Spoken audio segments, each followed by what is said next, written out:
Coming up on today's show. Can't keep a straight face. Coming up on today's show, it's our annual What's Good Game Awards for 2022. And someone special is in the studio. I love you.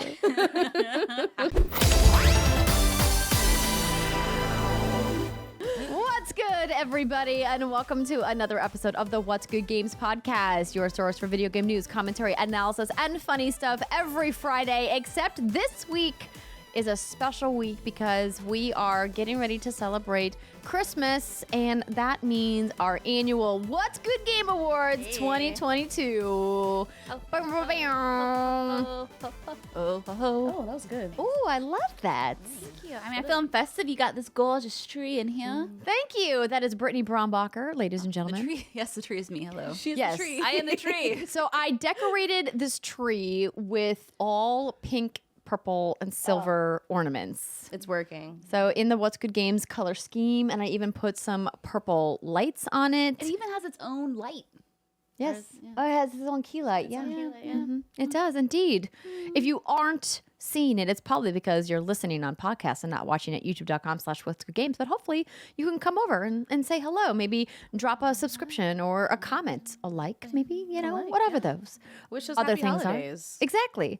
Speaking of happy holidays, Mrs. Rihanna Manuel-Pena. Oh, thank you. Thank you. Happy holidays. You look to fabulous, as always. Thank you. I went with chartreuse. I didn't want to go like full green today, red and green Oh. for the holidays. But That is, I guess that is a chartreuse. I was thinking it was more of like a mustard. it's somewhere in between, I think. I've never heard of chartreuse before. It's like this. It's like a throw up yellowy green.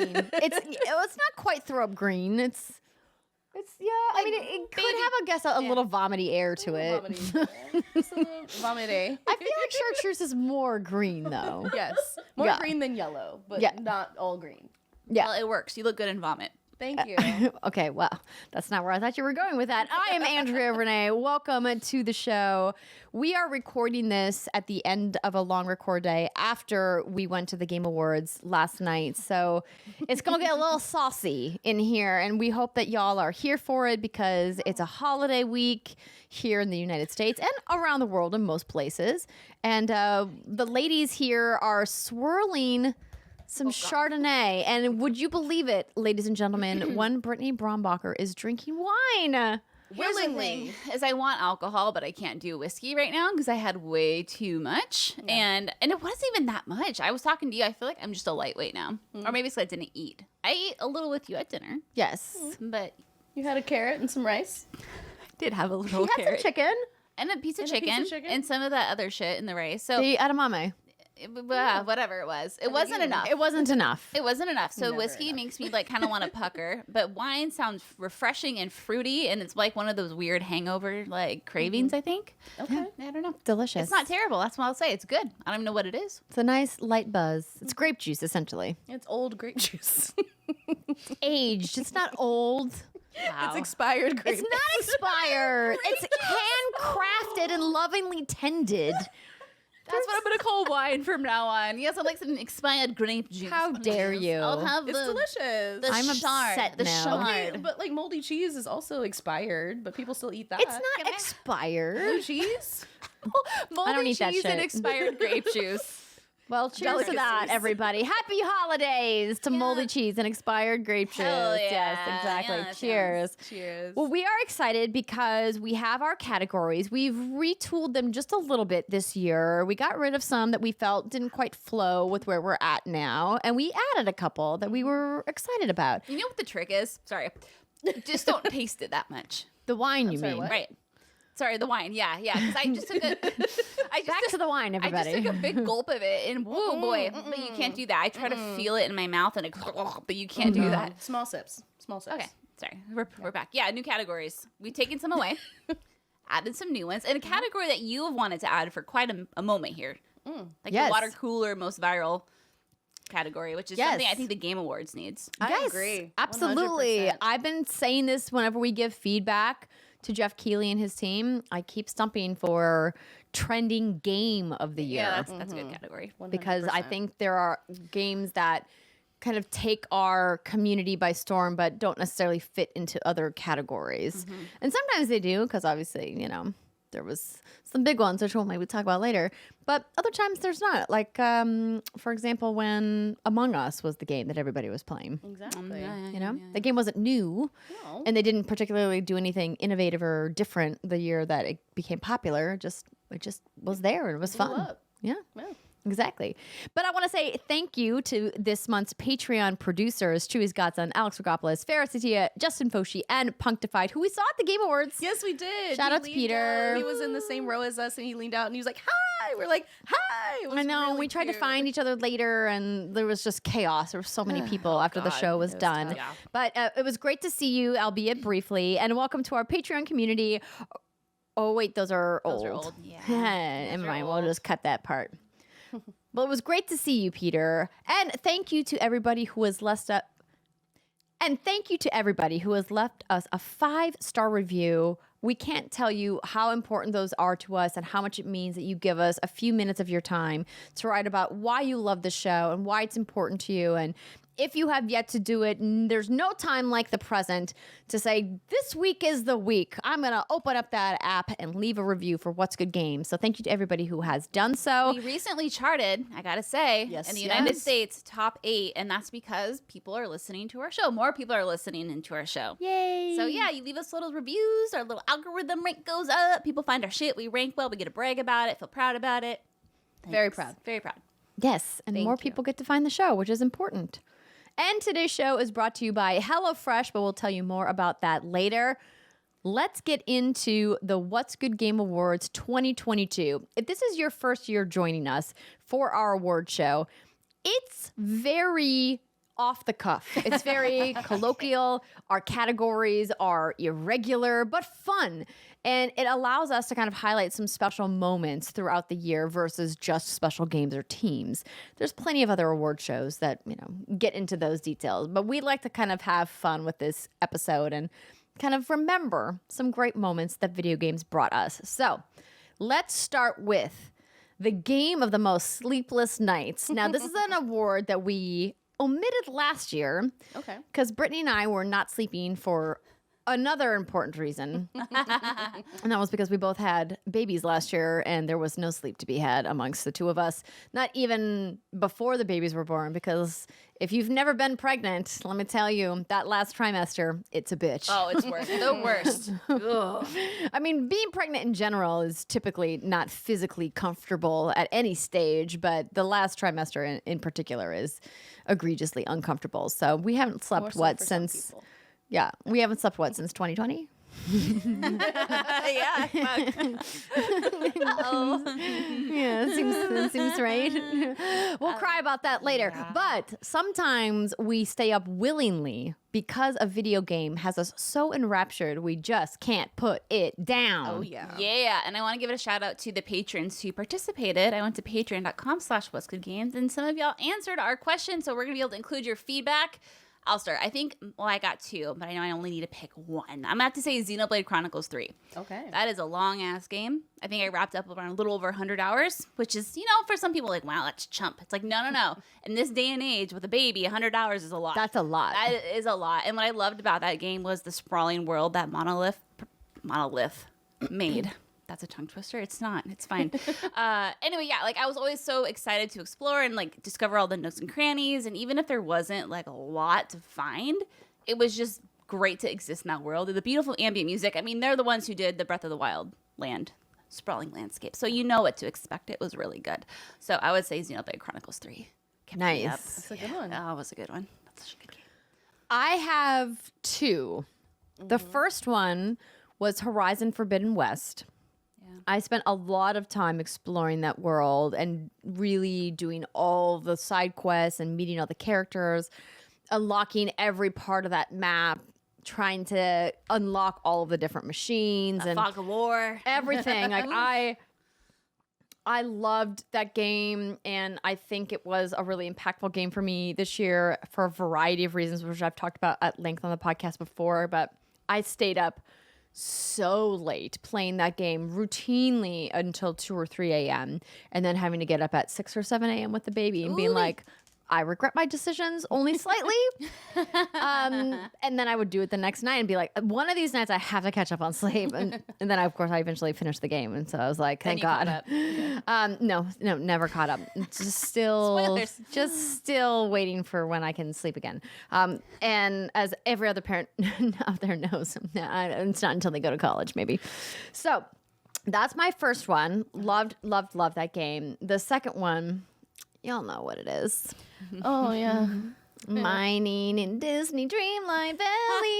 I mentioned this. I knew this game was gonna get me. Oh, I know. Whenever I hop on Xbox, I open my friends list just to see what people are playing. There's always this bitch over there. Dreamlight Valley. I'm like, of course she's playing Dreamlight Valley. I can't help it. For you, though. It's your comfort game, and we all need one of those. Like, nothing wrong with that. Yes, it absolutely is. And I waited a couple of weeks after this entered early access to jump in because I knew that this was going to be a problem for me. And turns out it is. Just wait till it comes on Switch. I know it's going to be even worse for me. I mean, technically you can buy it in early access on Switch right now, but the Switch build is not as good as the other ones. And I think it's a good moment for me to say I can only play if I'm sitting on my couch in front of my Xbox, though, because it is, cross progression and cloud saves. I can play it on Xbox anywhere, which is great.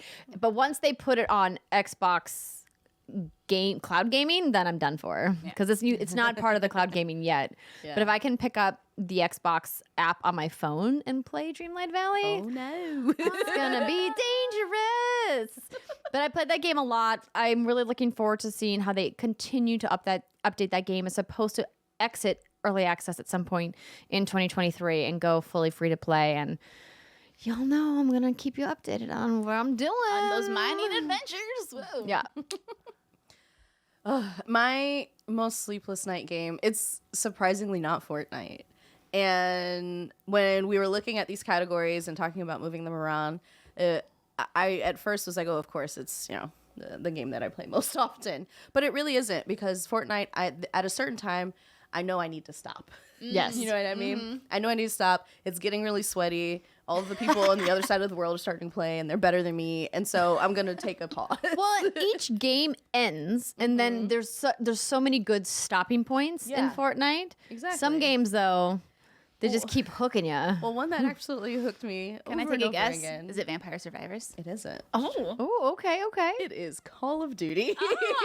I love to hear it. I have been so hardcore back into Call of Duty, and not just Warzone, like literally just straight up multiplayer. I've been playing it till 2, 3 in the morning. Dang. Because if you're just in that queue, you got a solid group of people, you don't want to split it up, and you can't quit on a heater, and you don't want to stop until you get another dub. And you literally just keep playing all night long. It has been addictive in the best possible way. I missed this Call of Duty a lot. That's what you were saying. Yeah. I need to get in. It's been great. I love Call of Duty. It's great. I feel like I'm one of the industry's like Call of Duty apologists, which is a weird thing to say because you don't need to be a Call of Duty apologist because the game is always good. Obviously, some are better than others, but they're on fire right now. They really are. And they got so many hoots and hollers at the Game Awards, which was so nice to hear because I feel like the teams that make Call of Duty are so underappreciated. And people continue to throw mud at them. And I'm like, they make good games. They do. It's okay if it's not for you. But clearly that game is popular for a reason. And it's not because it sucks. Right. You know? Billions of players would say otherwise. Yes. But no, it definitely kept me up the most nights. And I did not expect that to be the one on this list, but it is. Nice. We got some responses from Matthew Godair, who said, "Can you scroll, baby, just a little bit?" Oh, yes. Oh, sorry. It's all good. Surprising for me, this was Vampire Survivors. I thought for sure that would have been yours. It's up there. And Curious DNA says, game that kept me up would be Elden Ring. But honorable mention to both Resident Evil Village and Prey. Finally got the courage to try it out. Yeah, Resident Evil Village. But Elden Ring is the one that I guess would probably be my number 2. I did spend a couple late nights with Elden Ring, like being like, I just got to do the dungeons, man, they get you. You're like, I gotta go back and get my shit. Yes. Like I can't lose all this. No. And then at one point I just gave up and never went back. I just resigned myself to being poor and broke all the time. Yeah. If I die, goodbye, Minnie. Goodbye. See you never. Goodbye. The next award that we're going to move on to is Best Villain. So this is a new category that we have added. Is it? Best Villain? I don't think so, Feels like one we haven't spent a lot of time with before. I feel like it's been here. I definitely didn't add it. I didn't nominate it. It was just here. Maybe some villain put it on the list. Unless I'm full of shit, which I could be. Our next category is Best Villain. I'm just going to do a pickup That's then. great. Okay? We don't need to keep into the show this whole, like, did we add it? Did we not add it? I don't remember. Do you remember? I don't remember what I did yesterday. What the fuck? Okay. Okay. Our next category is Best Villain. And this is a fun one because we talk about protagonists all the time, but sometimes we get some really good baddies in video games. And this year we had some good ones. But let's start with our patron nominees for Best Villain. Brandon Kagan says the best villain is Odin for being such a gaslighting piece of garbage. Of course, talking about God of War Ragnarok. What an amazing choice. And Matthew Gradero says Juliana Blake from Deathloop, which good one. technically isn't from this year, but that's okay. We'll give you a pass. Good pick, though. Is a very, very excellent villain. Ladies, do you have a favorite villain for 2022? Odin, hands down. Hands down. And I can keep the spoiler free. But just the way he's portrayed and the way he acts and the way that he gaslighting piece of garbage is a great way to do it. There were times when I was playing that game and I had to interact with him and I had a literal pit in my stomach because I had done something wrong and I had to go tell Odin about what I had done. And I was legit like nervous to do it. I'm just such an empathetic person in general. And when I'm put in a position like that, I'm like, oh man, this is going to be so bad for someone. And what an evil character. And the incredible Richard Schiff voicing him. And it was funny because when John would watch me play, he just kept hearing Toby from West Wing, which I know a lot of people have made comments about, but he's such a prolific actor. But he did such a great job playing this character, as you said. I think, calling out Odin is such an easy layup. And there's some moments which we won't talk about, which we did talk about in the spoiler cast, which if you've played, I highly recommend you listen to our God of War Ragnarok spoiler cast with Lucy James, a really fun episode. But Odin. Oh, yeah. My goodness. I have a bit of a controversial pick. So I won't get into spoilers because it would ruin this game for some people. But for those who have not played the Quarry, I'll say it's the Hacketts. I feel like that's generic enough. For people who have played the Quarry, you know which one I'm talking about. And it was really exciting because I didn't know who was the bad person. Do you know what I mean? Mm-hmm. And there were so many people who weren't good people, but I couldn't tell who was running the show, who's calling the shots until the end. And it kept me guessing. It was a really fun experience. And I didn't play, I watched. And the game is designed to have both the cinematic experience or a gameplay experience, depending on what your preference is. It was a little scary, so I let somebody else play it and watched him. But it was phenomenal. Really great acting, and I want to call out this particular actor, but I won't reveal their name because it would be spoilery, but they nailed it. It was really, really good, and it kept me guessing. It was super engaging, and I really hated almost all of them, but I didn't know who was the bad person, so it was really fun. Ooh, you're making me want to play. It's such a good game. It's such a good game. That's the teenage angsty one, right? It is. Okay, It's a callback to a lot of horror flicks, Yeah. and there's the different groups of people that you're following going through different scenes throughout the same evening, and you're making choices that impact who survives and who doesn't. And if you figure out who the bad person is, or if you miss it because everybody died too soon, you have a different story experience. It's really, really cool game. Nice. Yeah. So it's hard to say who it is. We won't. Fair. We're just going to move on because I feel like you're going to accidentally stumble into a spoiler. I feel like I did okay. You did great. The bad people in the Quarry. The next award is Best Fictional World. This is always a really fun one, and I feel like this year is particularly difficult to pick a single winner in. I have 5. Okay, well, maybe Brianna and I will just like withhold ours, and Brittany can just talk about her 5 winners. Okay. Come on, narrow it down. Go to top 3. No, I can't. I'm just gonna run down them. Okay, first of all, I just want to say I so badly want to give this to Pokemon Scarlet and Violet. Oh no, but I can't, and that bums me out. Actually, it is 3, so I lied. Elden Ring, Immortality, because I thought those films I wish existed in the real world. Okay, yeah, I can see that. And then last one is a game called Signalis, which I haven't really talked about a lot on this, but it's very much like a 2D Resident Evil, but it has this whole like lore and setting kind of in the future, and there's all these little like robot helper people. Here's the thing, is I'm playing Signalis. I love it, but I'm kind of confused by the story, so I can't like actually recap it accurately, so don't at me. All I know is that if you like Resident Evil, you need to play this game. Okay. It's really good. So those Elden Ring I think probably would be my top pick though. If I had to pick just one, there's something about being dropped into that world and just go. It's brutal, but once you kind of get that sense of exploration and how to successfully navigate it, you find some weird stuff in that game, and that's what I love about it. I absolutely am picking Elden Ring as well. It's this living, dynamic world that feels so weird and wild, and the team did such an incredible job with the artistic direction and level design to really obviously encourage exploration, which is like the whole basis for the gameplay of this experience that is Elden Ring.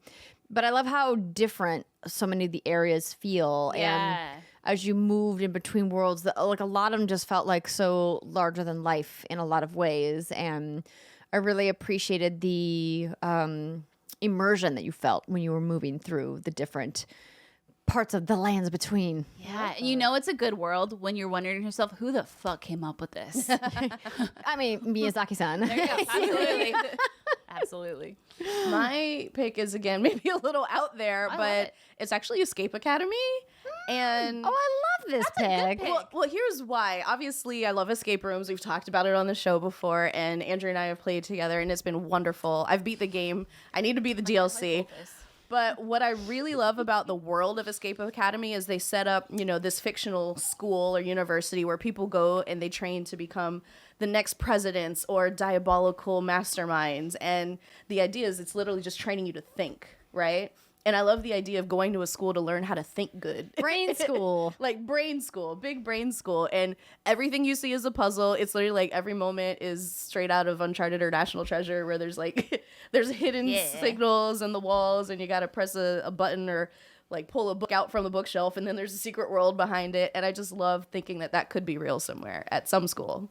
I would love to see that team get a much bigger budget so that they can do much better graphics. Yeah. Because I think their ideas are so cool and they had some really excellent execution, but the graphics clearly need a little bit of leveling up compared to where the competition is at this part of the generation and engine development. But that's why I think there's so much potential for that franchise to keep going and for those minds behind all those puzzles and those worlds to say, what if we could make something even more beautiful with our cool ideas? I would play it in a heartbeat. I would keep playing it too. Yeah, we got to play more, even though you've already solved all the puzzles. Well, we can do the DLC. I haven't done that. Yes. There we go. Curious DNA has some good responses to this. Citizen Sleeper, which I admittedly don't know about. But then he also mentioned, she, don't know, Scorn, Elden Ring. No, Scorn. Stray. No, thank you. No, thank you. Scorn, that's an interesting one, though. From an artistic perspective, like, I think it deserves the nod, because, again, who the F thought about that? Sure. Messed up, very squelchy, very moist in that world. But, again, a very, like, I don't want to say corrupted mind came up with that, because that's not the right word, but an interesting mind came up with that one, so it definitely deserves a nod. Very creative. Shout out to Stray, too. Oh, yes. 100%. All kitties all the time. But now let's talk about best waifus.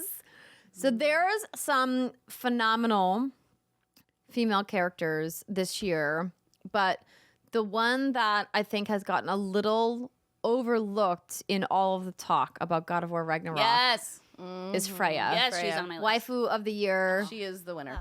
Like, honestly. That's her. An incredible character, and shout out to Danielle Bissetti who voiced her. And I admit, in the beginning of Ragnarok, I was a little skeptical of how they were going to portray Freya as a character.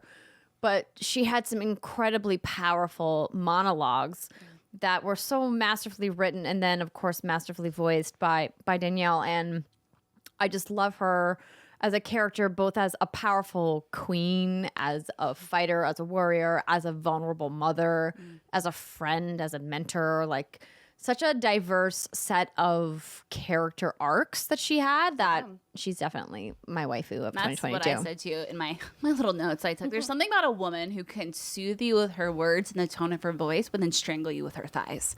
And that is Freya. Wow. Oh, that's powerful. Very powerful. Yeah, Freya, hands down. Hands down, Freya. Hands down. Yeah.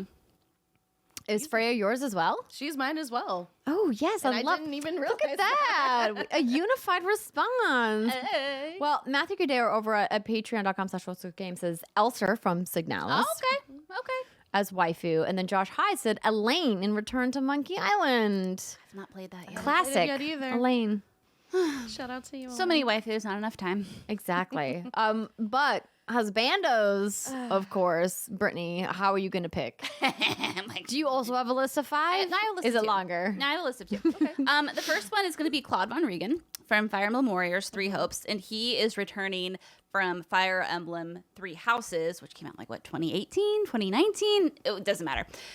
What I loved about three Houses, 3 Hopes, the second one, the most latest one, the Dynasty Warriors-esque one, it's confusing, is it was a retelling of the story from 3 Houses in an alternate universe. And what was so great about that is you got to see these characters in a new light and have them in some new challenging positions.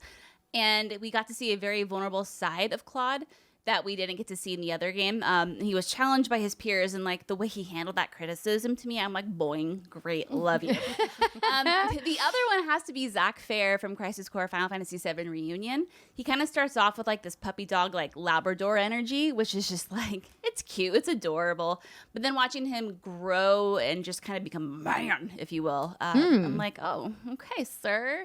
Hello. For reasons I can't really talk about because I can't really spoil that game, even though it came out forever ago and it's just a remaster. It's all good. So I would say Claude and Zach are my 2 husbandos. Ask me next year. Oh, When I can talk much. about You won't be able to pick because you not only do you have 2 Yakuza games, but you've got Resident Evil and Final Fantasy. Like you're gonna be in a husbando in all my farming games. Like you're gonna be in like a tornado of husbandos Covered in hot dogs. It's going to be great. Oh, that gif. Yeah. Oh my goodness. A tornado of husbandos covered in hot dogs. You pick which gif you want in your mind. You just keep thinking about it, everybody. Rihanna, who was your husbando of 2022? Mine is also from the Quarry. Okay. And again, I can't get into too many details on why, but I'll just explain character traits. Sure. His name is Ryan. He's played by Justice Smith, who folks might know from like the Pokemon movie. This young man is a really great actor. I'll say that just right off the bat. But the character Ryan in the game is very loyal, very open and trusting, but is still logical and reasonable. Like when you have that character who's in like an emergency situation or a horror and they just start doing things that don't make any freaking sense, he's not that person. Oh, good. At any moment, you're like, oh, I get why you did that. And Yeah. I appreciate that. Level-headed, very willing to go out on a limb for people that they think that he thinks is worth it, but sometimes he's wrong depending on your gameplay. Oh. But I appreciate somebody who's gonna like do everything they can to make sure everybody gets through the night. Like it was that I can trust you, I Yeah. can rely on you energy, and that is really attractive to me. So Ryan That's a good one. from the Quarry. That is a good one. I like that. What was the guy that Aloy flirted with a lot? Or I mean flirted. I don't Oh, think it but was. he got a new boo though. No, not him. Varl? No, not Varl. Varl. Varl got a new I boo. like Varl? No, I'm not thinking of Varl. I know who Varl is. That's not who I'm thinking of. The guy with the beard, the other guy, I'll Google it. Are you thinking? No, well, you could choose to flirt with him or not. Yeah. I'm guessing you chose to flirt with him. Oh yeah. I love that sexual tension. Come on, Aloy, get it. You know what I mean? See, I busy. was thinking, yeah, the king of the not Sun him. Kingdom, I who didn't like I him. was thinking of, but Oh. Nah, he was too weird. He was too like, hey, like, nah, dog, you're trying too hard. he was too Too thirsty thirsty. about it. Too thirsty. Yeah. There was another guy, but either way. I think I know exactly who you're talking about, but I played it as like just friends. I friend zoned him real hard. Rough. We have to look up his name because I can see his face in my mind as well. But it's tough because like I'm just gonna say it. I don't think I have a husbando of 2022. That's okay. That's okay. I don't. There was no one who was, making me quiver a little bit. Just wasn't feeling the vibes. Was it my incredible fatigue? Maybe. Sometimes libido and fatigue are very tied together. It's true. It's very true. Can confirm. No one quivered. Got it. Whatever. I can't find his name. It doesn't matter. But I think that there will definitely be moments next year, and it'll be tough, and that's like something I'm gonna have to deal with when the time comes. But we have so many more games to keep talking about, so let's keep moving right along to best friendship, and this is gonna be a hard one, I think, because there's a lot of fun moments of friendship this year. And wait, you were gonna say something? No, I wasn't. No, I was.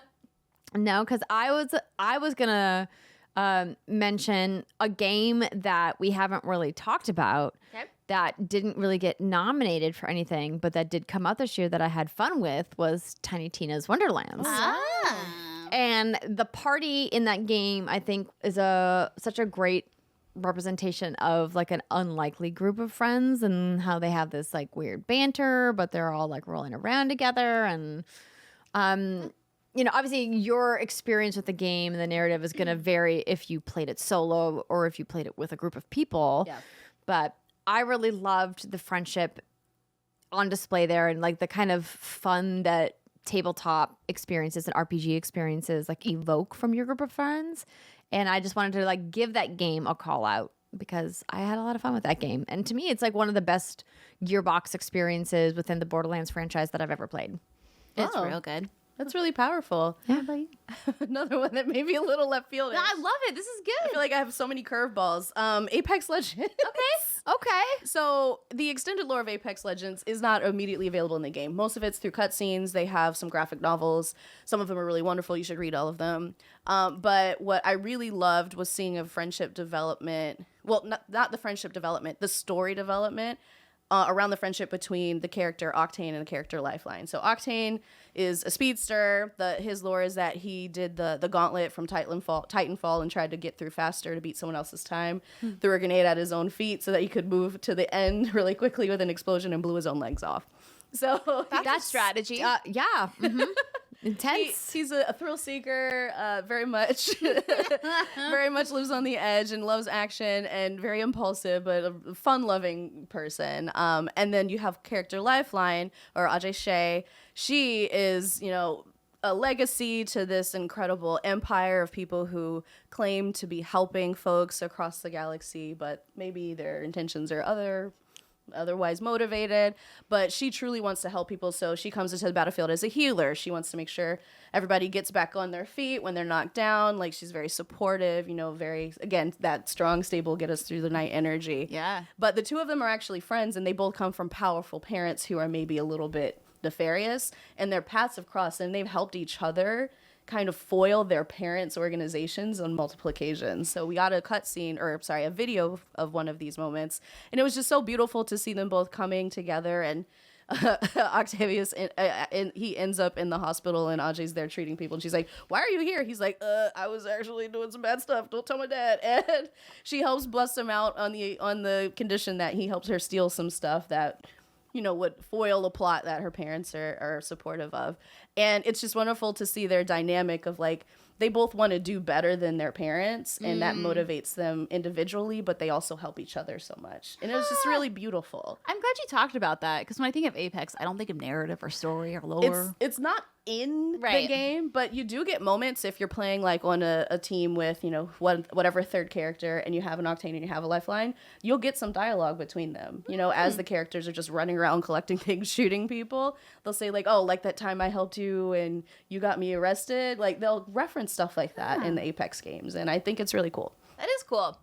Also kind of a weird pick. I'm gonna say Saints Row because I feel like the Ooh. dynamic between the Saints. Oh, was you know, I really like this pick though. fun. It's a good I like one. it too. The Saints in this game were really well done. Yeah, and I mean I think that's kind of cool that you'd have 3 friends, including yourself. Is it 4, including It's yourself? 4, And yeah. they have a cat. And they have a cat, and like they'll murder people for you, and not even think twice about it. Like that's hard to find in a person. You know what I mean? That's true friendship. Like, hey, let's grab burritos and then go knock off this bank together. Exactly. I don't know. It was just a really fun dynamic to see. But my real pick is Kratos and Mimir. Because Of course, besties. Yeah, they're besties. And just the relationship those two have. And Mimir is always talking to Kratos straight. He doesn't sugarcoat anything. And I think, obviously, that's what you want from a friend. But more so that you can talk to a god of war that way and have him respect your opinion. I'm like, okay, that's good. And he acts as a mediator between Atreus and Kratos when there really is a lot of tension built. And so, I don't know. I'd like a head to attach to the back of my butt and walk around. Andrea, if anything ever happens to you, girl. You're going to attach me to your butt? Sure. Oh, yeah. You know, there are worse places to be. Thank you. You're welcome. Best musical moment.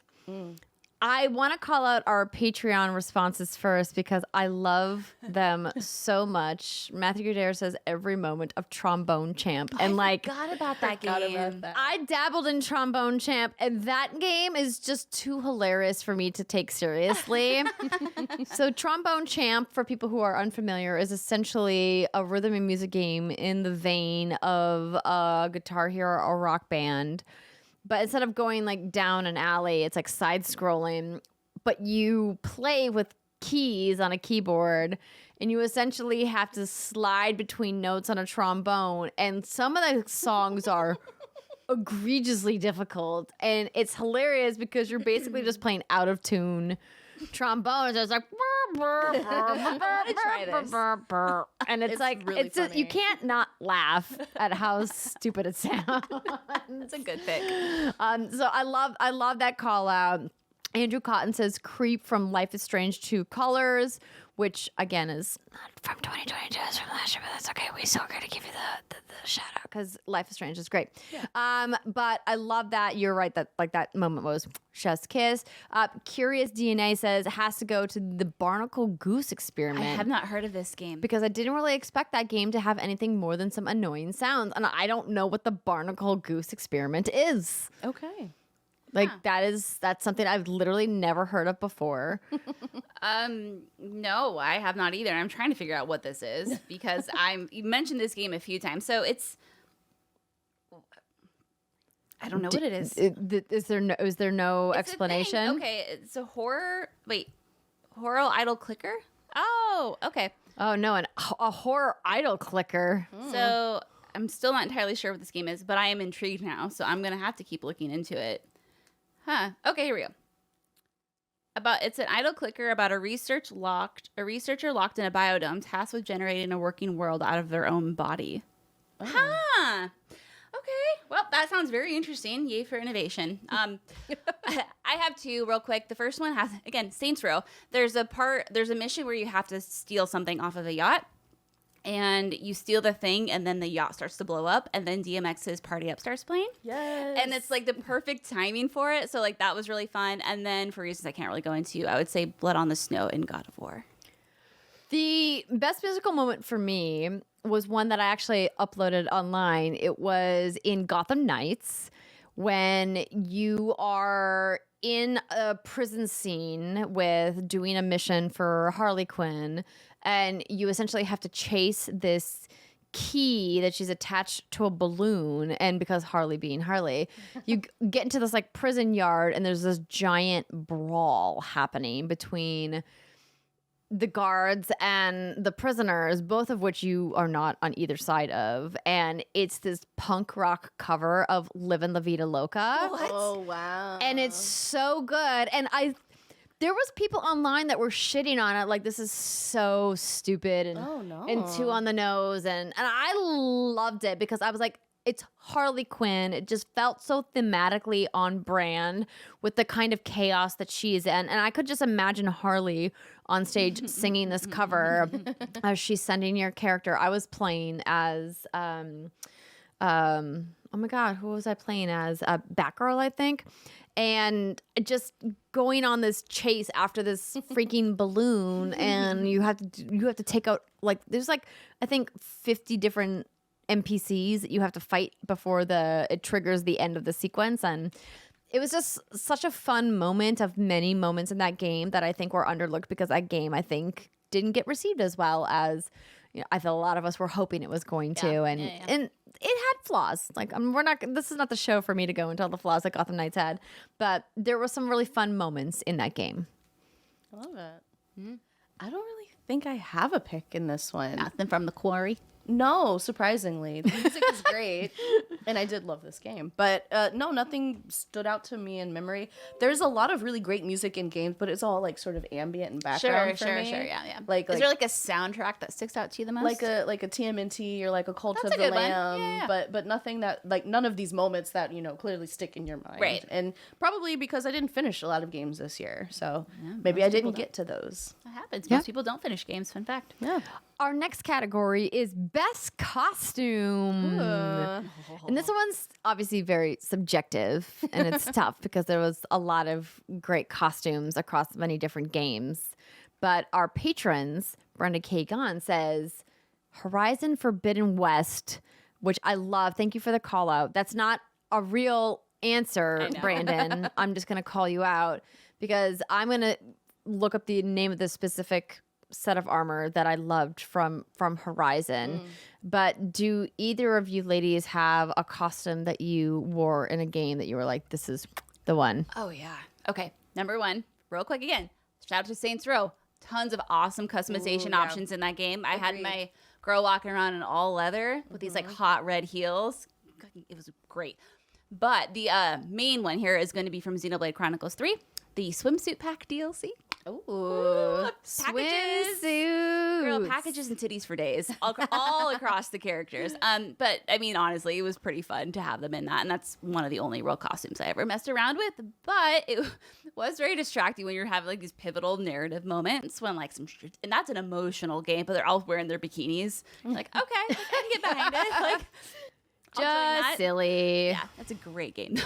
I love that. My pick is obviously from Fortnite. Spider-Gwen. Oh, yeah. There's so many good Fortnite There's costumes. so many good ones, but Spider-Gwen, for those who don't know, as you unlock Battle Pass costumes, which you can only get through the Battle Pass, at least most of the time. They may release them way later. Spider-Gwen was at sort of like the advanced stages of the most recent Battle Pass for Chapter 3. And you could also then get bonus upgrades to it where it becomes blue and shiny, then gold and shiny, then like pink and shiny. So the pink and shiny is the last one you unlock. Like, getting all of the levels in the Battle Pass. Pink and shiny. Ooh, it was literally like was it a buzzer beater where I was trying so hard to get through it before the Battle Pass ended in Chapter 4 release, and I just barely made it. You to the did end. it. I remember you talking about this, and I was like, I don't know why you're so obsessed with getting this done, but like, good on you for chasing your dreams. It was important to me. But no, it's very cute, and I'm glad I have it forever now. And thank you, Fortnite, for feeding me many, many useless goals to keep achieving. Okay, so I found the exact armor set that I loved from Horizon Forbidden West. So one of my favorite things about this game was how detailed each of the different new tribes looked. They all had very specific face paints and different colors. And the armor set that I really loved was the Tanakh the Dragoon, because it had this crazy headpiece. And I think when we think about Horizon, so much of the art of that game is underappreciated because it's all really unique, and so much of armor sets feels like it's just recycled, and it's like, oh, here's another piece of like boob armor that just has a different color on it. And I thought that they gave each of those tribes such a unique, specific look based off what that tribe was proficient at in the world of Horizon. And so I just wanted to call out that. And if you guys haven't played Horizon yet, it's so good. Right there. That's it. Yeah, that's like the... And you can get the unlocked armor dyes, and I was chasing a lot of the armor dyes to like change the looks. And I really loved how the team this time around took that customization to the next level and really made it fantastic. I mean, there was some really fantastic armor in God of War as well, but Quick shout out to the starting outfit for the prisoner class in Elden Ring, where you're literally just naked with a there's no originality in being naked. It's hilarious. You have a giant thing on your head. You just run around in your drawers. There was some really cool armor in Elden Ring. It was funny. Oh my god, I forgot about that. Is that the one with the little loincloth? Mm-hmm. Okay, that's right. Yeah, prisoner. Oh yeah. Okay, shout out to comedy. Before we continue with our What's Good Game Awards, we want to take a quick break to hear this wonderful message from our sponsor. This episode of What's Good Games is brought to you by HelloFresh. It's the most fest time of the year. Okay, I should probably not sing anymore, but I do want to remind you that HelloFresh is here to help you make the most of every moment during the most wonderful time and festive time of the year, which is right now. Happy holidays, everybody. From hosting dinners to your busy weeknight events, you can count on HelloFresh to deliver fresh ingredients and seasonal recipes, because 'tis the season for saving money wherever we can, right? We gotta have money for gifts for folks, and HelloFresh is cheaper than the grocery store and 25% less expensive than takeout. So you can use those savings for holiday gifts or, treat yourself. Holiday Fresh can also help you eat better, and all of the holiday temptations are going to be a thing of the past. Well, maybe not completely a thing of the past, a cookie here or there, but it sure helps when you've got meals ready to go, just waiting to be cooked in your fridge. Are you short on time? Well, good news. HelloFresh has quick and easy options like their 20-minute meals and easy cleanup dishes are big on flavor and easy on effort. And these time-saving solutions mean more time with friends and family around the holidays. Plus, quality is HelloFresh's priority. Ingredients travel from the farm to you in less than 7 days, so you know that they are fresh. We've talked about HelloFresh a lot on the podcast, and I love that I've got a delicious cheese fondue board just waiting for me to plate when I'm done with the podcast. And I have so many of my favorite recipes, like the crispy chicken with carrots and prosciutto, plus the couscous. I just basically order everything from HelloFresh that has couscous in it because I'm obsessed with couscous. If you guys have never had it before, it's delicious. And did I mention that these are super easy to make? I mean, if I can do it, you can do it. If you guys want to get in on the HelloFresh train for yourself, go to hellofresh.com/whatsgood18 and use our code whatsgood18 for 18 free meals plus free shipping. That's hellofresh.com/whatsgood18 for 18 free meals and free shipping. Plus, trying out America's #1 meal kit with our URL helps What's Good Games. And that's what the holiday season is all about. Welcome back, everybody. It is the What's Good Game Awards 2022.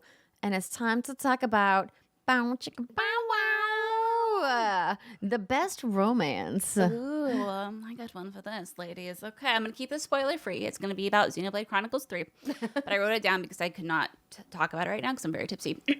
Oh. This comes from Noah and Mio. And not just the romance that they have in that game, but the game asks this question: Do you want to let the world in its current state of suffering end as you know it, and let it heal itself and set things right, or do you want to walk with the one you love at the cost of death, destruction, and despair to literally everyone else around you? Wow. And that means that if you've played the game, you understand what that means. But the romance sparks a very important and integral question that will make you question your choice in this matter. And it's a very interesting one that would not exist without two people wanting to bang each other. So Xenoblade Chronicles 3. Beautiful. It's a beautiful story. I know I like that. It's I mean, I don't think that romance has to be predicated by banging or even have to include banging. Does not. But it's great for folks when it does, because banging's fun. But my romance, I assume, includes banging, but because it's a family-friendly property, banging is never referenced. Okay. And it is, spoilers, it's from Disney. I thought. And it's Anna and Kristoff from Frozen in Dreamlight Valley. So I love Frozen. Spoilers. I love Frozen and Frozen 2. And of all the movies that I watch with my daughter, like I have watched these movies many, many times. And the more that I watch them, the more I love Kristoff as a character. I'm not like attracted to him in a husbando sense, but he's got some really amazing qualities. And there's a couple really key pieces of dialogue, particularly in Frozen 2, that I think really showcase like his amazing qualities as a partner.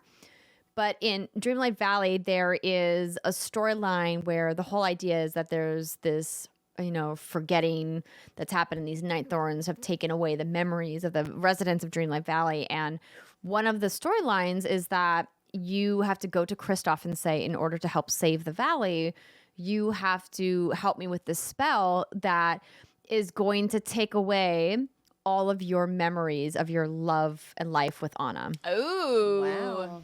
And I can't imagine being put into a situation where somebody's like, in order to save all of these other people, you have to erase all of your memories and your love of John. It's just gone. And I'd be like, that fucking sucks. I don't want to make that choice. That choice sounds awful.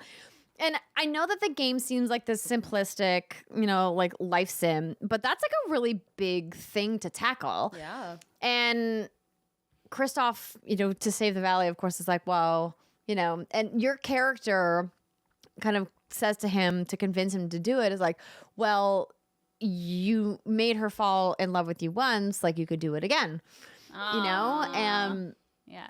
I think what's really amazing about like the way that the quests then unfold is like this idea that he agrees to do it to help save all of these other people, all these other characters.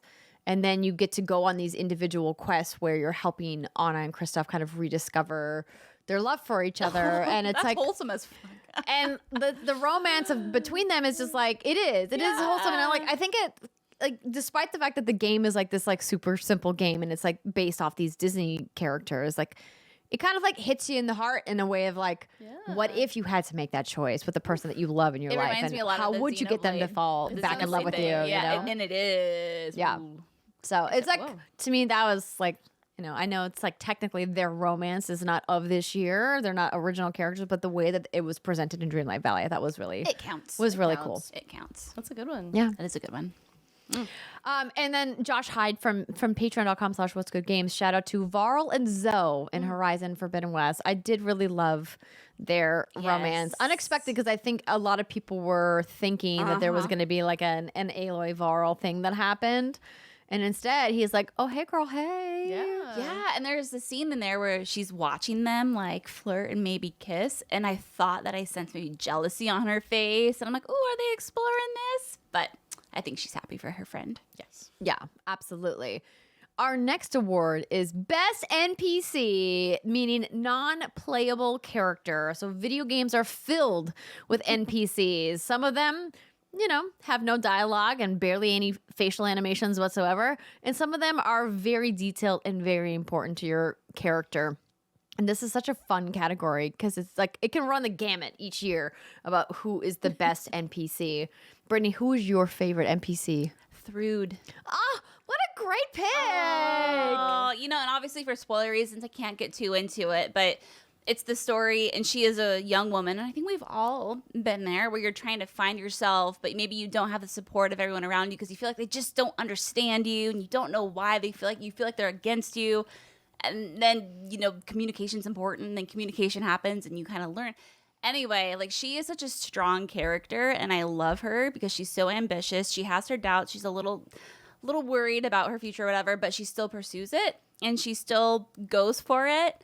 And yeah, I think I'll leave it at that, in fear of I might spoil something, but Thrude for sure. Aw, that's really wholesome. It's so hard to not just always pick God of War Ragnarok for all of I these know. categories because But damn, it they're written fits so good. it fits into so many of these different categories. But I mean, I have to give props to Brock from God of War Ragnarok.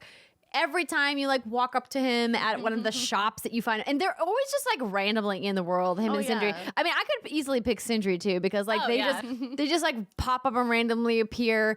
But I love how they just like are always just calling out Kratos on things and love it. You know, like kind of having jokes with him back and forth, and the colorful language that they wrote for Brock as a character. This just foul-mouthed dwarf that is a master blacksmith, and there's some really amazing moments with Brock. But I guess, you know, he's still technically an NPC? Yeah, because you don't. Well. Oh, that's deep. Anything. No. Well, you never play as Brock, but there's like moments of gameplay where he's with you, and you can direct him. But you're not playing as him. No. So does he? Oh, this is deep. He girl. might not still count. Girl, this is fucking my mind. I can't. Oh no. I'm gonna say, for the sake of this conversation, it counts. I want to give Brock a shout out. Yeah. He is hilarious. There's a shout out. Yeah, and he has that sense of humor that I love, and like you said, the colorful language he uses. Oh my god! And it's so not good. just that it's obscene and foul. It's just that it's truly original in ways that like I've never heard anybody curse in this way. At one point, Brock calls someone a quote prize-winning taint stain with a capital stank. I wrote that down because I thought it was really funny. Just like It's very Who funny. wrote that? The Someone very dialogue. smart. It's very yeah. original. It's just It wild. brings a levity to the world, and it's great. Yes. Yes. It is. Phenomenal character. Who was a random NPC that you just liked running into? I wouldn't say I ran into them, and I don't even know if this technically counts, but I'm gonna say the announcer in Halo. Of course that counts. Because like when he goes like "Kill-tacular," like that shit gets me going, and I swear to you, there are some days when I contemplate going back into Halo multiplayer where I'm like, I honestly just want him to say like "sticky." You know That's what how I I mean? feel about Shaxx in the Crucible and Very Destiny. similar energy. Yeah. Yes. Yeah. So you never see this. So it's just the creature or voice. the person. It's literally just the voice. So I don't know if they even count as a fully Yeah, fledged because character. Shaxx is at least somebody you can go You walk up to. and he gives you quests and things. But yeah, the announcer in Halo is just the first thing I thought of, because like every time he celebrates you doing something amazing, it really Juices just you. stays It's with like, you. ooh. Literally. You Literally. should download that as like a ringtone. Or a Oh my text god, I would. notification. If it was just like Kilimanjaro, anytime somebody calls me, I would lose it. That's got to exist on I'm the sure internet. there's a soundboard out there for me. Yeah. But yeah, that's my 100%. pick. Halo. Halo Gosh. announcer. So many good NPCs this year. But we have to talk about this is a new category that we've added for 2022 because I just think that there's so many unique call outs that we could be doing. Welcome to the fray for most brutal boss fight. And this is a fun one, particularly this year, because there's so many different directions we could go. I mean, we could make this category just about Elden Ring, which we're not gonna do, but like there's easy to do. there are so many that we could only pick if it was just for Elden Ring, but Curious DNA over at patreon.com/what'sgoodgames, of course, has got to go to Elden Ring. But it's not really an achievement in my book, is that it has made me quit the game before completing it, even if I probably was on the last fight. And I think that that's so hilarious because, yes, I mean, if we were just going to give one game this award, it would definitely go to Elden Ring. Clearly. But I don't even know which individual boss in Elden Ring I For would me, pick. it was Renala. Renala, because I mean that's I think the last major boss that we fought, Jason and I. So we played co-op, and there's that song that all those little like school children sing, little librarian. Did you ever fight her? Oh, you think I got that far? No. I think you fought. I fought quite a few bosses. I think you fought bosses that I haven't. I think that's the beauty and way you can play that game, right? Yeah. But no, there's this 2-part, and it's this one you're in this library, and they're singing this creepy song that like I still think about like on a daily basis because it's so catchy, and then it reminds me of that sang by a bunch of kids on the ground. That's really weird. And that game's so messed up, you know. So there's that part of it, and then the next part of that boss fight is this. It's really pretty. The backdrop is like space, the universe. And you're on like maybe some like a thin layer of water. But I died so many times. And the way we had to play it is we would defeat the bosses on Jason's game. Wow, that's my son. Jason's game. And then we'd have to go join my game and then fight the boss again and win. So we could both progress at the same time. And man, trying to tackle that girl twice. Oof. Ooh. It was rough, Chuckles. We did it. No, but- thank you. No, I'm good. So good though. It was a good fight. For me, it's Heimdall in God of War Ragnarok. Ah. And are there probably more difficult fights? Yes. I mean, I have to admit that I went back and forth between do I choose the Needhog fight, which was epic Ooh, in that game, yeah. or do I choose the Heimdall fight, which was also difficult? I think also which difficulty you were playing on will dramatically alter like how you see each of those different boss fights. But I liked both of them for different reasons because each of those characters behaved in different ways. The scale of the characters was different. The way that they interacted with you. The first time I did, and I'm going to keep it as spoiler free as possible, but the first time I did that Heimdall boss fight, I was like banging my head against the wall because I was like, there's no way I can do this. Like, it's just, this is an impossible fight. It's just impossible. Were you playing on the normal difficulty? I was. Yeah. And then I, slowly was like, okay, there's clearly a way to beat this. I just have to slow down and start analyzing and figuring out what am I doing wrong? Because clearly I'm just moving too fast, which is, if you've actually done the boss fight, is kind of a LOL irony moment. And so I'm like, how do I figure this out? And I love a game that makes you stop and think. And that's why I think, obviously Elden Ring is, to me, like the overall game winner for this, but I can't just pick a singular boss moment from that game. But so many of the amazing boss fights that we saw both in Elden Ring and God of War this year, they use interesting mechanics to tell the player, hey, you need to use what's in your arsenal in order to fight this. And I think the big difference between both of those games is that how you played the game is really going to matter how you approach the boss fight. And more so in Elden Ring because of its deeper RPG mechanics than God of War. But even with God of War, like how you spec your points and where you decide what armor you decided to build would also matter. But in Elden Ring, like what class you were, what gear you had, all of that really made a huge difference as to like, how am I going to approach this boss fight or not? Mostly it was not approaching the boss fight. Mostly it was like doing one time at the boss fight and then being like, okay, you take all my shit. I'm going to leave now. Goodbye. I'm running away. But yeah, I wanted to call up that Heimdall fight because it was... That was a good one. It was brutal. Brutal Saurus Rex. For me, the most brutal boss fight, like straight up noped me out of the game. And I was very heartbroken because this was one of my most anticipated games last year when we did this episode. The boss is in Sifu. It's the first boss. I think his name is Fahar, the botanist. And without getting too much into details of Sifu, because at this point most people know what kind of game it is.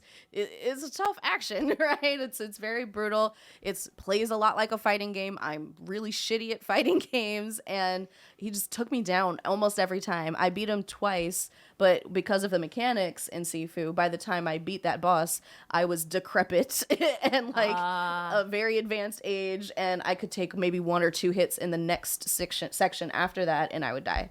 Now, you were playing before they patched in an easier difficulty, right? I did. Yeah. So this was the original build of the game that released, and unfortunately, it shut me down so hard. It was too punishing. I didn't go back. Yeah. And I loved that gameplay. I loved the mechanics. I loved the art and the world, and the storytelling was really fascinating to me. Again, slightly asynchronous gameplay where you can, go in whatever order you want, but that first boss, I couldn't get past him with enough life left. So I stopped playing. And it was a beautiful fight.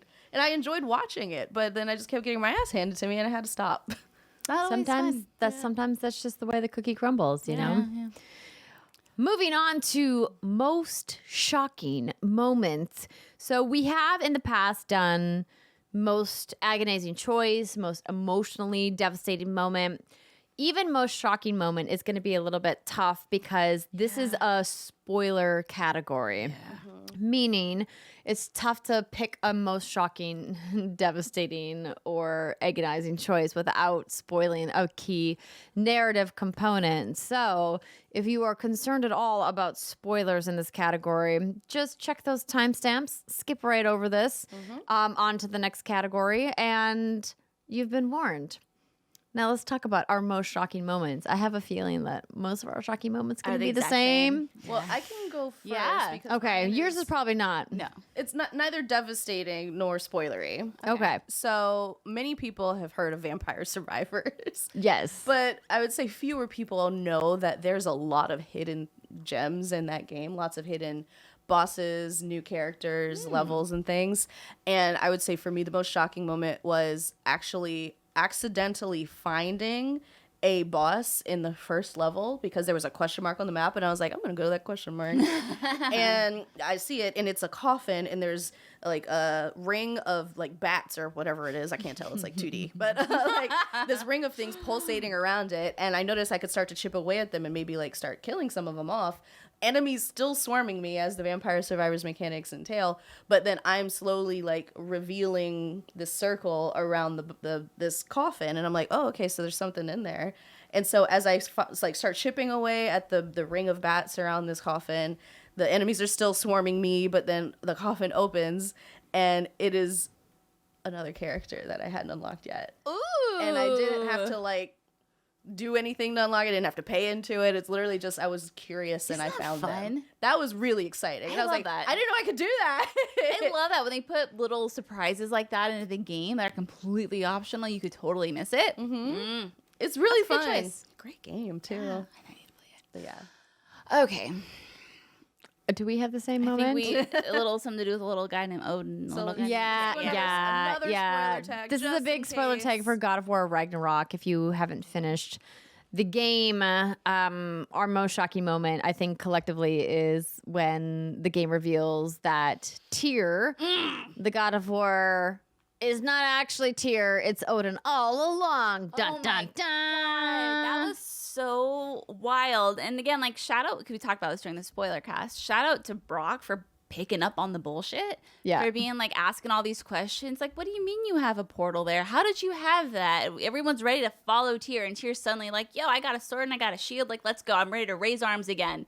And then that's when my mind started going. I'm like, this is really anticlimactic for this really special moment of the God of War Tyr coming back into the fray. Something felt wrong, but it was so beautifully written that was the intent, right? And then when it fucking... Then you go back, and then I think about every interaction with Tyr, knowing that that's actually Odin, and it makes sense.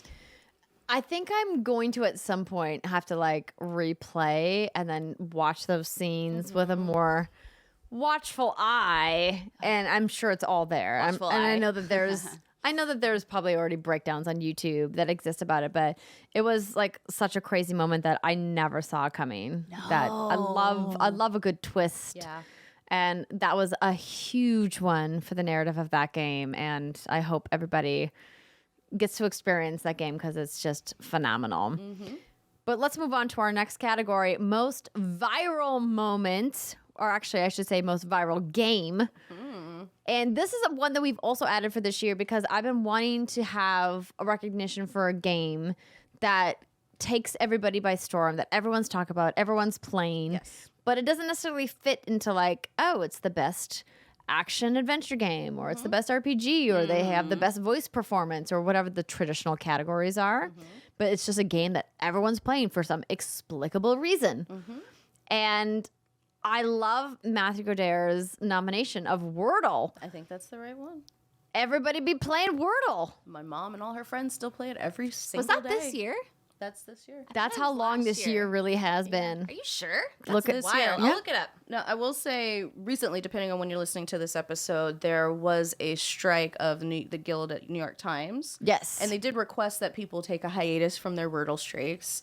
If you're interested in the workers' rights for people at New York Times, you might want to look into that a little bit more. But all of that aside, Wordle absolutely went viral. Saying it was Well, they- October 2021, but So the game was published, was available, but it didn't pick up steam. got it. Until this year. Okay. Yeah, and that's why it's the most viral game, because like much like Among Us, Right. you know, the game was out And Loodle. and people just weren't talking about it. Our friend Gary Witta's Loodle. I was Shout out good to at that Gary. one. Surprising no one. Okay, well, because I thought Wordle was last year, my pick was going to be Elden Ring. Because I feel like that, again, was something everybody was talking about. And it was that really cool, as you like to call it, water cooler moment. Yep. Where everyone's comparing notes and saying, oh, I found this thing, or I found this boss, or this person's kicking my ass. And that is always so fun when you have that moment. and it's so impactful and it's really cool. And so I think that might have had something to do with why it won Game of the Year at the Game Awards. Just a little something to do with it. I think Elden Ring is a great pick, but I'm going with Fortnite for this year because I think Fortnite had a big comeback moment with no build mode, really bringing quite possibly millions of new players into the game, but also they had viral campaigns. Most notably in my mind was the Dragon Ball Z. Oh yeah. Oh, that was so fun. I mean, I even played it. You did. You won. You killed some people. You got to float around on the clouds. You could throw Kamehamehas. It was so you fun. got to play as Goku, right? Vegeta. Like, I mean, all of them. Ridiculous. It's things amazing. that you should So never be good. able to do.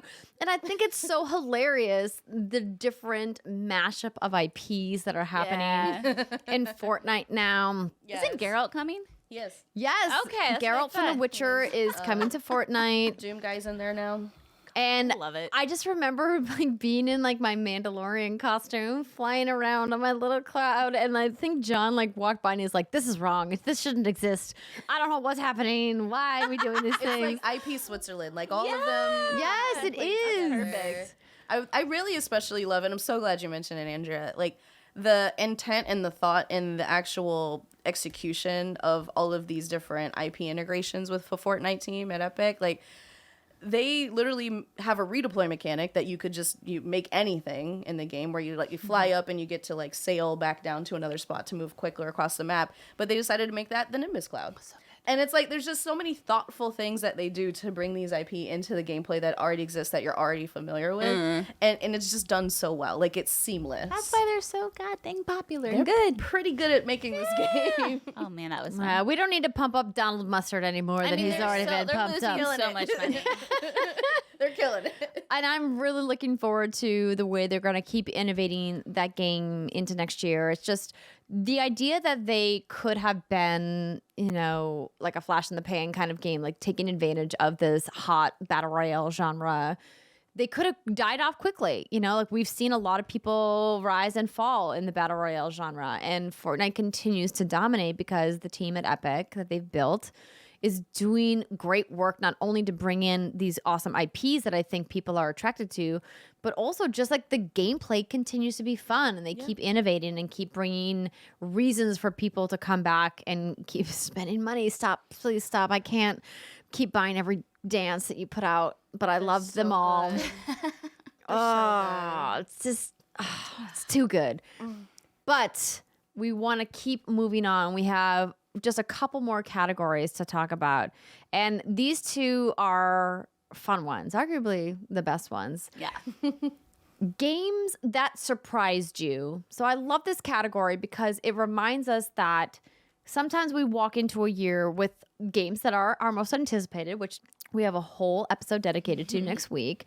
And then there's games that you didn't see coming that you're like, damn, this game was so good and I never thought that I would like Or this you game. never thought it was for you. Yes. Yes. Absolutely. Hades. Absolutely. Hades won. Elden Ring. I mean, yes, absolutely. As girls that are not Souls bros and had tough experiences with Dark Souls and with Bloodborne, I never thought that Elden Ring was going to be my game. Oh no, me neither. Oh, but that's all we played for the longest time, Jason and I. Every night we put the kid down, grab a little bite to eat, and on our couches we sat and we explored Elden Ring, and we had so much fun. And we did end up going back to it because, you know how it is in this industry. You play a game for fun only for a little bit, and then a review copy comes in. You play that, and then the game that you left on the side, you're like, am I ever going to go back to that? Usually you don't.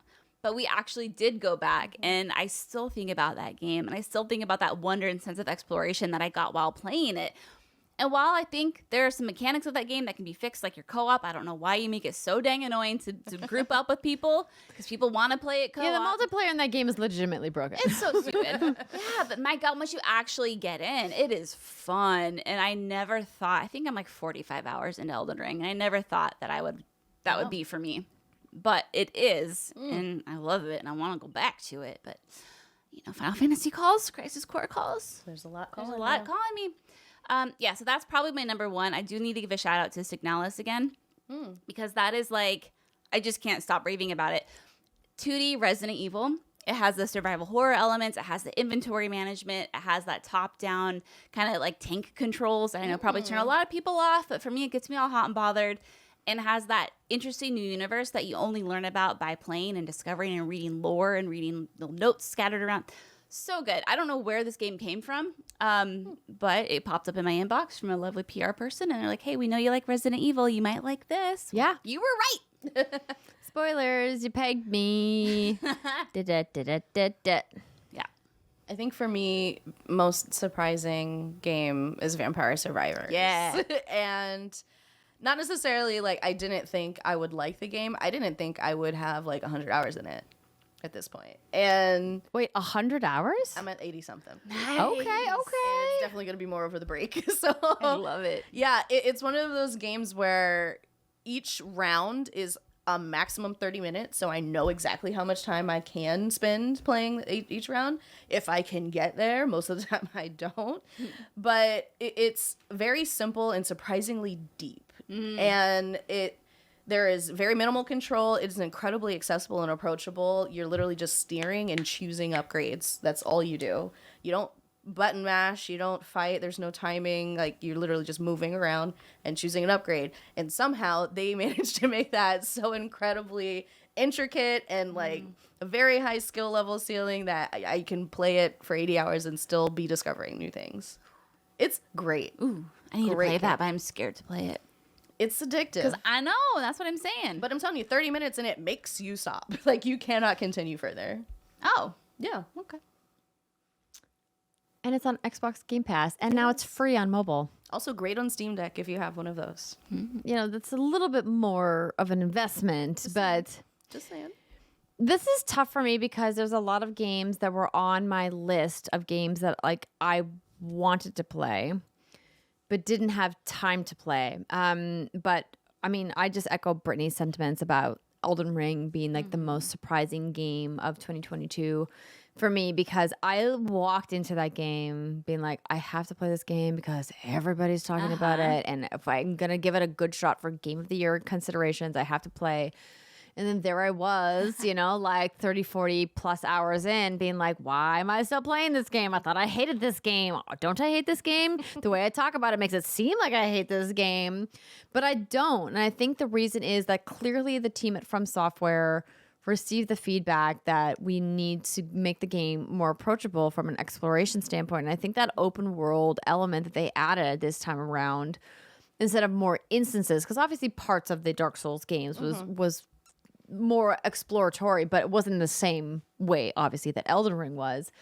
That element, I think, really opened the door for people like me who really struggled with the really skill-based boss fight mechanics that Elden Ring does that From Software does so well, meant that I could approach those fights, but then be like, nope, this isn't for me, and be willing to sacrifice my in-game currency to just walk away and go keep exploring. And there was enough like small level grinding that I could do that would let me just like keep hitting these same like knight dudes over and over again and keep collecting shit in order to eventually like unlock some stuff to where I felt comfortable doing bosses. And I love that they made it approachable. I think that they have work to do to make it accessible.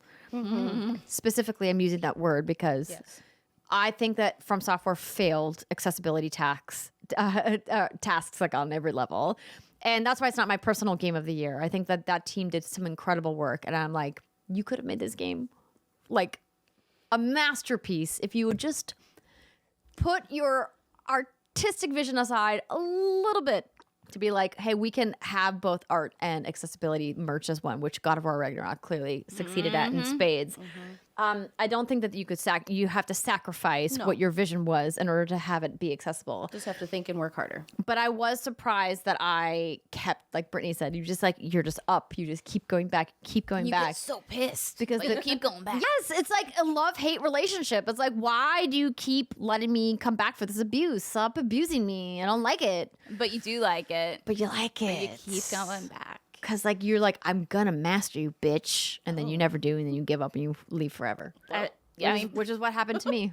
I was like, I'm done with you, the lands between. You did it though. And You fingers, you go away. You fingers, I don't want you. 2 fingers, butthole. Those, Curled, those uncurled, I don't fingers want are 'em all. creepy as fuck, by the way. Furled Okay. fingers, man. Ew. A whole ass thing. Let's read some games here from our patrons. So we got Okay. Matthew Godet, who said Marvel Snap. Absolutely. It's one of the best mobile games ever. Okay. Brandon K. Gann. There's a Doom clone called Proteus that leverages a voxel art style that's very gorgeous to look at and so fun to play. Runner up to Okay. I'll have to look into this Proteus. Okay, Yes, and then okay. here's Curious DNA with that Barnacle Goose experiment.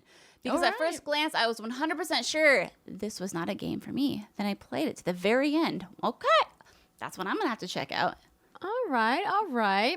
But now it's time to talk Game of the Year. I mean, God of War Ragnarok. It's not even a. Ask me when I'm sleeping. I'll answer the same question. I mean, Yep. and it's so weird because I almost feel like saying God of War. It's like, of course, everyone's saying God of War, but there's a reason for that, right? Like, it's so rare that you get a game that A is a sequel and surpasses the original when the original won Game of the Year, but it draws you in with its characters, its story, its graphics, its gameplay, its progression. Just like everything is just nailed. And it's the kind of game that I think about when I thought about when I wasn't playing. I was literally dreaming about it, and I just wanted to get back in that world. I wanted to solve all the chess riddle things. I wanted to find all the treasure maps. I wanted to do all of the things, experience all of the banter.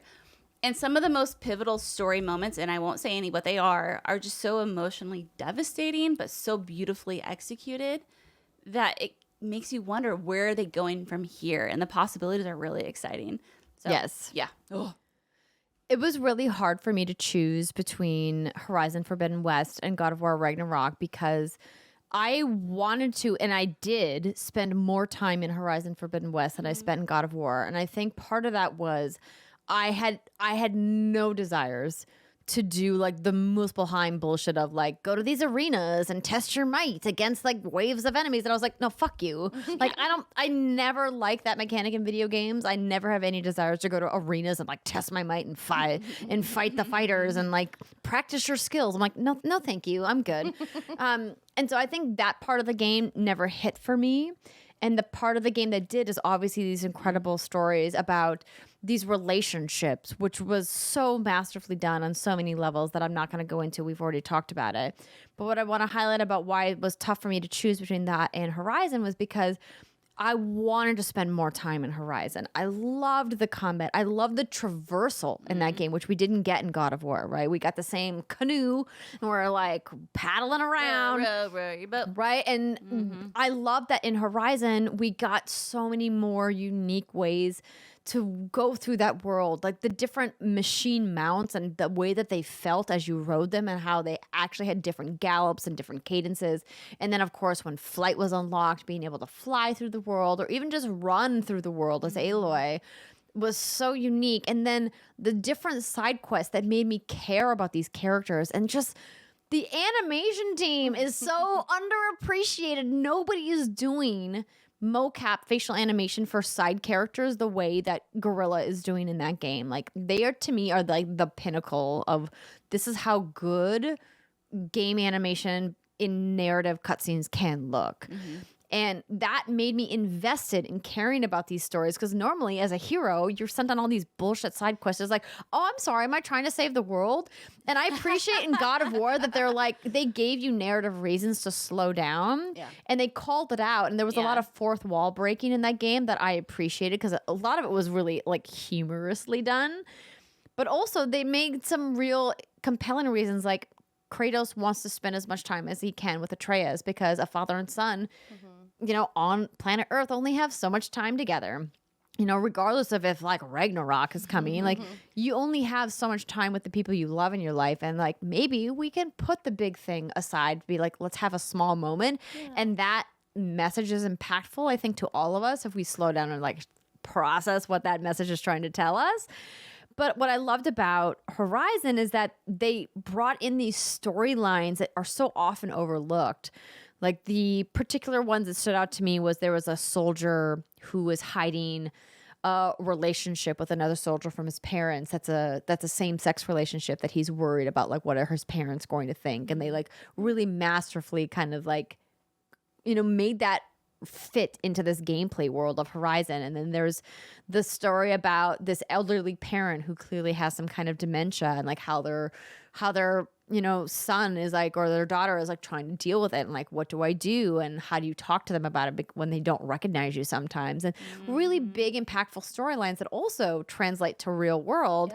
And I loved how they just made it feel natural in this weird sci-fi post-apocalyptic setting. And so it's hard for me to be like, which game is better, because I think they each did things really incredibly, but just in different ways. And they both had shortcomings to me in different ways, but they both were just such incredible games that I don't know if I'm gonna pick one. I won't put that pressure on you. Okay, thank you. Gotcha. I would say it's hard for me to pick as well, and it's simply because I didn't have one game that stood leagues above the rest. They're all very close, great experiences. So I didn't finish God of War Ragnarok yet, and if folks listen to the spoiler cast, they know that, but I am now playing through 2018 God of War and fully intend on finishing it. So I can't really comment on that one at the same level because I haven't had a lot of those experiences yet personally. Same with Elden Ring. I didn't get very far in that game, so I haven't seen Milena. Like I haven't gotten to the part where it really opened up for people because, again, either I didn't have time or it was too hard, and I don't want to play a game that makes me feel like I'm bad at games. Sure. So my list of games that I've played to the point where I could comment on them as Game of the Year is a lot shorter. I wouldn't say it's shorter It because doesn't include a lot of the you've big played a games. lot of really cool games. I have. It's just a different list, which is amazing that video games has so many releases that you could play literally 25 up to like 100 games that we didn't play just because there's that many games that come out in any given year. So many. Absolutely. And I could give shout outs to something like Adesta, Memories Between. I could give a shout out to something like Cult of the Lamb. And like they're all phenomenal games. Cult of the Lamb, I think, was one of those games that got like woefully overlooked At the awards. in a lot of like Game of the Year Yes. lists and awards. Yeah. Absolutely. That was so good, though. And I've already talked about Vampire Survivors, but what surprised me when I really sat and thought about it, because I've been thinking about this for a couple weeks now, is that my Game of the Year I didn't play, and it's the Quarry.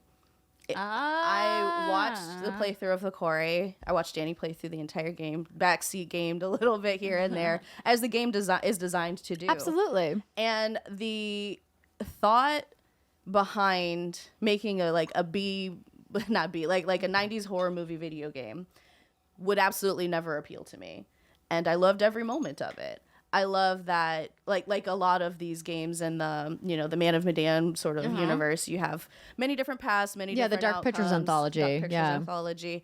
Like Until Dawn was a really great moment for people to say, like, oh, you could do that in a game and like have weird uncanny mouths on really good 3D capture.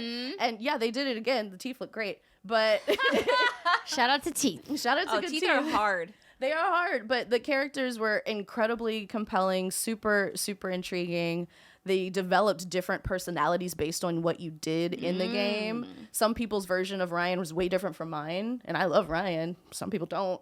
And there's just so much writing in the game that you can discover. The replayability is almost infinite. You can have a game where everyone lives or everyone dies and anything in between. You can never see the end, or you could see it almost immediately depending on how you do it. Like it's so interesting to me when a game can have that many experiences all in one, and you can go back and do it again, and you can do it a third time and still never match your gameplay. And I just absolutely loved it. I thought it was really well done.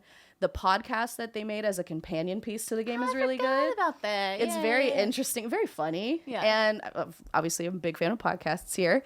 And I also love like the rapper, like they improved on the Man of Medan Until Dawn format really well because they gave you save points, but in canon you're using a videotape to rewind. So it makes sense. And like if you messed up really, really bad, like just completely foobarred. So how did you can guys go back. play? Did you play just one playthrough? One playthrough. Okay. And we almost got everybody through until I made the wrong call at the very end. At least she Oh, admits it's not it your fault, At Ri. the It's not your very fault. end. But it's a maybe a little bit of a straightforward story once you look at it in reverse, because, you know, a lot of horror is once you see the end already. But it was still so compelling and so interesting. The performances are really great. Shout out to Brenda Song. Shout out to Ted Raimi. Like, there was a lot of really great acting moments in it. And I gotta say, it's the one I think about the most out of all the games I played this year. Well, there you go. Yeah. I need to play that one. You would love it. I know I would. Yeah. I do love those games. And it's good co-op, too. Well, not co-op, like two people I steer know, the but ship. then I don't like the decision Jason makes. I'm like, why did you do that? You know what I mean? Well, and Yeah. the other thing I don't think a lot of people know about is that even if you're not a big person on video games and, you know, Twitch skills and puzzle solving, you can play the game in a cinematic mode where you're literally just making the choices and see how it plays out. That's So good to know. It's just such an interesting experience. Because I remember there was a moment in Until Dawn that you had to set the controller down. Yeah. And not walk move. away. Yeah, and Steimer and I we played the whole thing in one sitting, but it vibrated and it like shook the controller, and then I remember this story. it gave us away, and it was bad. The everything was tragedy. bad. It The was so tragedy. awful. So you can turn that stuff off then. Yeah. So this mode of the game is, again, calling back to like the whole premise, it's a videotape, right? Yeah. Is you're literally just choosing things at the very beginning, sort of like the catch-up mechanic in a lot of the Telltale games. And you literally just say, I want to do this, and this, and watch it play out. Okay. And that's it. That's and it's a different cool. story every time. That's really cool. I'm thinking about Jason's mom. I think she would love something like that. Yeah. And Okay. it's scary, but it's like not too scary. It's scary, like slasher scary. You see some gore, but it's It's more okay. thriller. Yeah, Thriller, I would say okay. more Yeah. on the thriller side. It's not like Saw or See, anything. I want like No. little girls trying to like kill me. No, there's Of course you mostly would. adults trying to Of course kill you you. would. Well, you know what? Something to think about for 2023. That's going to do it for our What's Good Game Awards for 2022. Clearly, some fantastic video games out this year. More to come in 2023, which we will talk about in next week's episode. To me in the future, I'm sorry. I'm sorry, but I'm also jealous of you. So much. It's going to be a good year for Brittany. Good. Oh man. I'll just be playing Fortnite the whole What year. an amazing time, though, to be a gamer, Okay. everybody. Okay, executive on the stage in your blazer and t-shirt. Hey, how dare you? Also, I'm going to wear a Mass Effect t-shirt underneath my blazer just to fuck with people. Anyway, it's time to say goodbye. We hope you guys have a wonderful holiday weekend with whatever reason you have to celebrate. Even if it's just, I have no holiday, it's just the weekend, bitch. I'm celebrating. Oh, celebrate a weekend. Do it. Absolutely. Do the damn thing. Take some time, maybe play a video game or two, and enjoy time with your friends and family, which is most important this time of year. We love y'all. We'll see you next week for our most anticipated episode. And until then, have a great time. Bye.